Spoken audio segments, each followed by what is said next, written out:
I would describe myself as primarily a storyteller, and I say that because I began first of all as a poet, and around about the same time I found that I was diversifying into other forms of literature.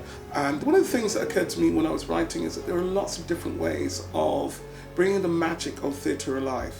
And of course I was beginning to become aware of technology and how it was becoming more and more featured in the theatrical world.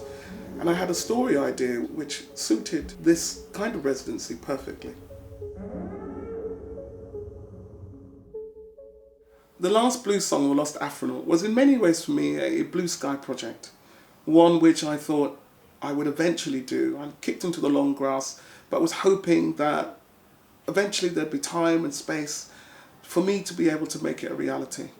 But what the residency has done for me was to make that a reality now. And I was introduced to a community of creatives who were able to give me their time, their skills, their expertise, to show me how I could not just make it happen, but to imagine broader and wider than I had initially envisaged. It began with an idea I had when I was programming a season of films exploring sci-fi, magical realism and so on, that have come together to form a genre which we call Afrofuturism. So my idea was of a space traveller, an Afronaut, who comes from a planet where all memories of Earth have been erased, and it's a sort of an African diaspora planet where cultures have come together to create something new.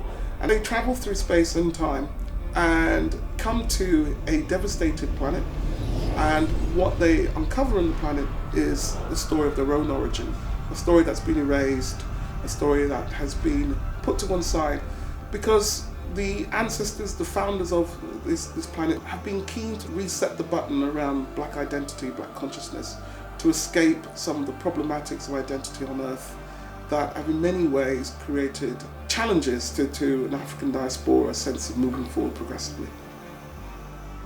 Inspirations for me in terms of creative work is frustration, a sense that we're sort of locked in a kind of discourse that doesn't really move us forward.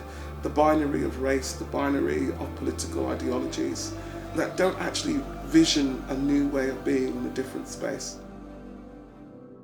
What's the narrative that creates a new kind of consciousness, an honest one, but gets us to a point where we can think differently about where we want to be?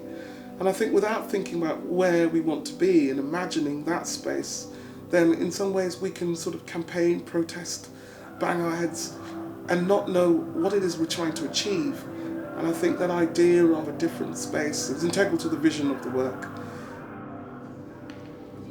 During the residency, I experimented with different kinds of technology. So with shadow capture, that is where I got hold of a machete, various garden tools, and my infrared image was picked up. So basically a silhouette of me was created, which we used to project. I had a 3D animation created of our spaceship. We explored virtual reality, played around with a motion capture suit as a way of telling the story. And in the end, what I did was put these together into a trailer, a live trailer.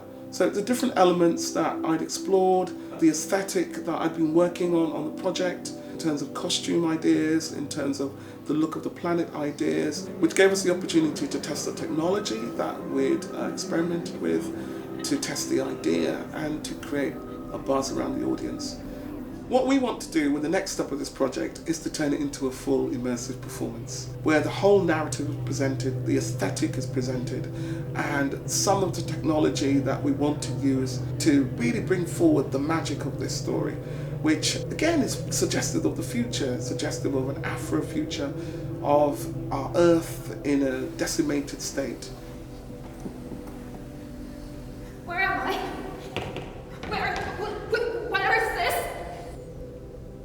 Ring a roses, a pocket full of poses, a tissue, we all fall down. We're in a certain time where I think vision is extremely important to know what it is that we want to achieve. I think there's a lot of ways in which we lose sight of what it is we're trying to gain. And so the vision for Afrofuturism for the last Blue Song is to dramatically deposit an alternative space, but throw into that what happens when we flip the idea of who is explorer, who is discovered, who is the discoverer, who is same and who is other.